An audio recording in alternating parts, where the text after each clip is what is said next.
Shalom, and welcome to another edition of Hebrew Culture 101. My name is Enoch ben Israel, and the topic of discussion today is in their appointed times, counting the holy days. Now, Yahweh Elohim has given man a garden, so it is no wonder that all of our holy days are set around the agricultural year and the growth that comes from it. Yahweh has commanded that we keep our holy days in their appointed seasons. For this reason, the heathen has set the day of Easter to be on the first Sunday after the first full moon following the vernal equinox. This was an attempt to keep the day of resurrection in its proper season, but without keeping the Passover. It is said that Israel has a lunar calendar, and we know that the pagans have a solar calendar. But in actuality, Israel must have a lunar/solar calendar for the holy days to be kept in their proper seasons. I want to read something to you here in Genesis chapter 1 and verse 14.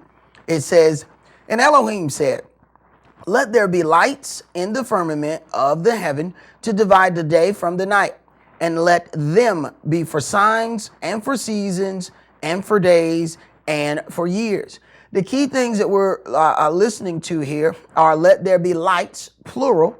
Then verse 15, or later on in 14, it says, let them be for signs and for seasons and for days and for years. So we then see that both of these great lights that were made, they have their proper use in Yahweh's calendar system. When we examine the earth rotates. In that rotation, it gives us our day and our night, basically either rotating toward or away from the sun. So we have this rotation, that is our day and our night. So then we have the moon that orbits or revolves around the earth. So now this gives us our month. So it takes 27.3 days for the earth for the moon to go around the earth.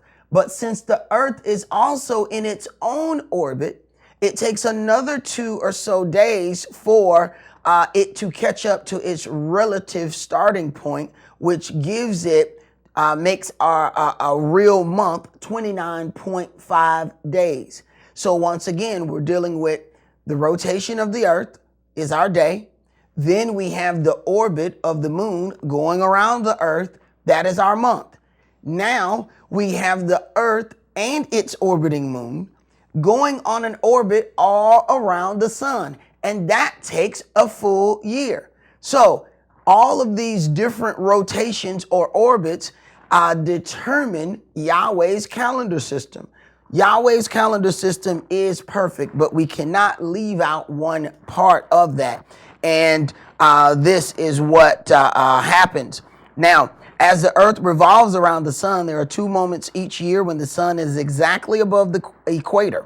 These moments are called equinoxes. And an equinox means equal day and equal night.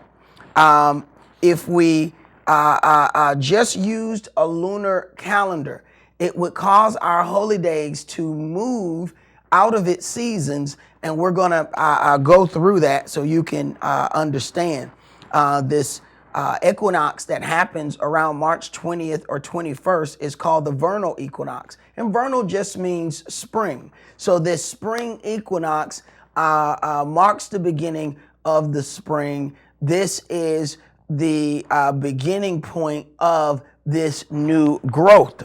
So I want to read something to you in Leviticus chapter 23, and I'm going to start that at verse 1.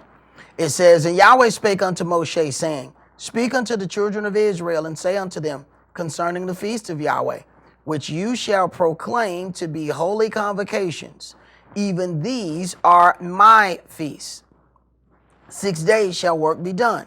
But the 7th day is the Sabbath of rest and holy convocation. You shall do no work therein. It is the Sabbath of Yahweh in all your dwellings." Now verse 4. "These are the feasts of Yahweh, even holy convocations, which you shall proclaim in their seasons." So just the ordination that it must be proclaimed in its season then puts us on a different path, that we cannot just use the lunar part of the calendar. Yes, definitely the moon shows us our months, but there's absolutely nothing in the moon that has to do with seasonal change. That is the earth rotating or going in its orbit around the sun itself. So when we deal with this word of its proper season, this appointed season is moed, which in Strong's is H4150. And it says properly an appointment. That is a fixed time or season. So the thing about the Passover is it must be in that particular season. And because it is the starting point and all of the holy days are based off of it, this one, if it is correct, everything else behind that should automatically fall in line if you do, the counts right. But the starting point is this season here. So let's go to Exodus chapter 12, and I want to start here at verse 1 and read some things to you. It says, "And Yahweh spake unto Moshe and Aaron in the land of Egypt, saying, This month shall be unto you the beginning of months. It shall be the first month of the year to you." So we know that there is a beginning of a month that is supposed to be the beginning of our year. Now, this is where it throws some people that there is a month that is supposed to be the beginning of your year, but the month itself will not just calculate your years. See, there's a holy day in Islam that's called Ramadan, and it is counted by the moon. So because it is counted by the moon only, it moves throughout all the seasons, which is fine for their holy day. That is the way that is to be done. But what Yahweh decreed for Israel is that it must be kept in the same season. And I'm going to show you how if you just use the moon, it will move out of its season. We got here that this is supposed to be the first month. So let's jump to Exodus and chapter 13. And we're going to read here starting at verse 1.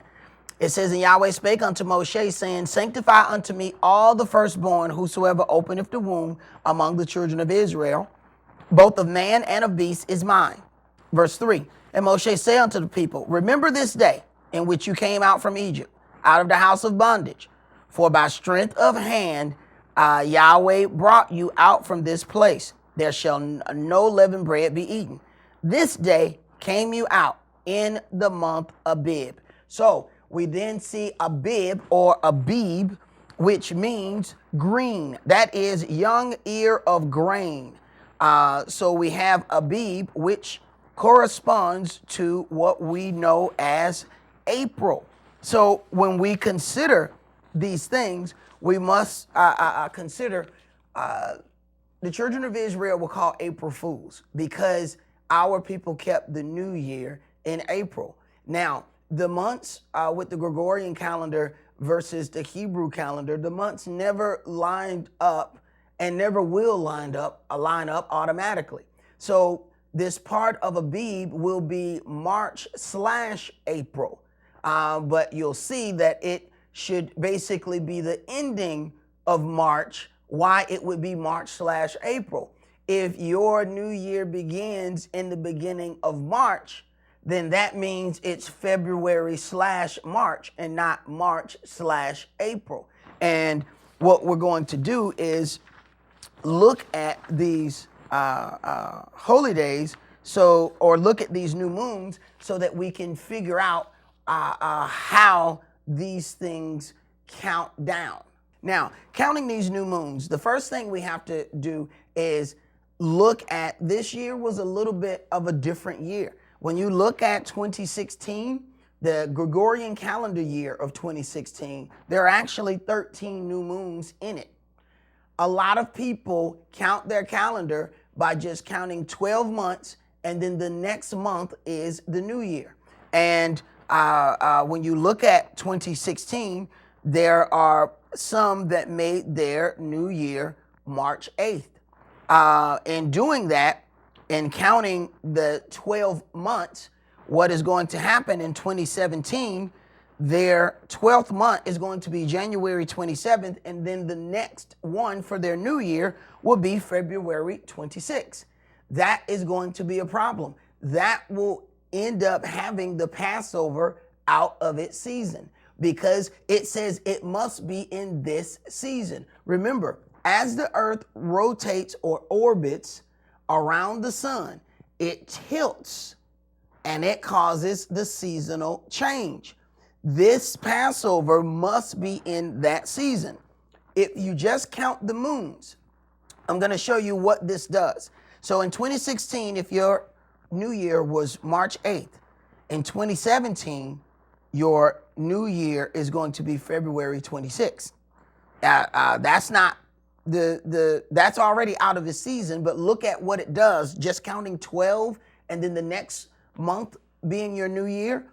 By 2019, your new year is February 4th. Now you see how you're in the wrong season for Passover. By 2020, your new year will be January 24th.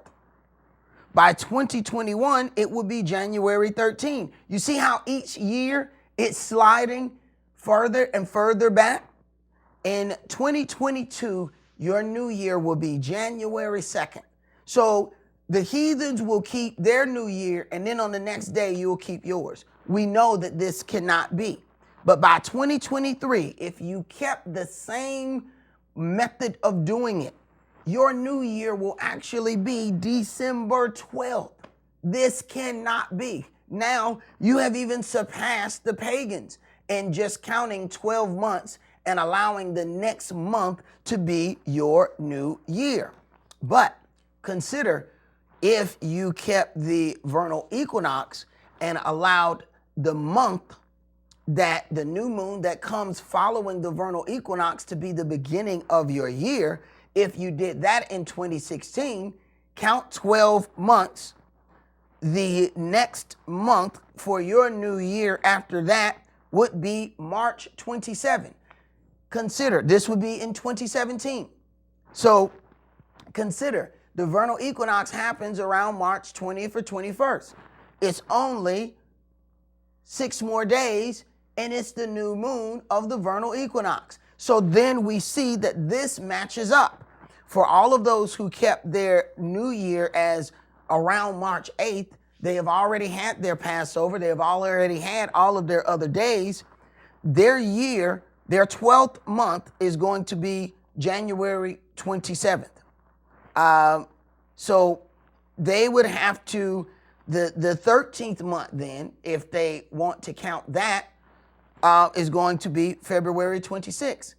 So then they would have to then add a 14th month to then make it line up in its season to get to the March 27 for the 2017 new moon schedule for the March 27 new year. So we're talking about a serious jump of 30 days that will have to happen to put your holy days back in its proper season. And we have to ask ourselves, what kind of equation allows us to jump in and out of this to make it fit? If we do the things that were written back in Genesis chapter 1 and verse 14, it says, and let them be for signs and for seasons and for days and for years. If we follow that, we don't have to get to the end of the year and try to leapfrog 30 more days to make the next year fit in its proper season. So we have to consider these things. Yahweh, his calendar system is perfect, but we cannot leave off one part of it and just think it's going to work out okay. As Israel, we do not have a lunar calendar. People continuously say that we have a lunar calendar. We have a lunar/solar calendar. According to Genesis 1 and verse 14, let them be for signs and for seasons. Hopefully that clears up some things concerning their appointed seasons and counting the holy days. That's all we have time for today. Shalom.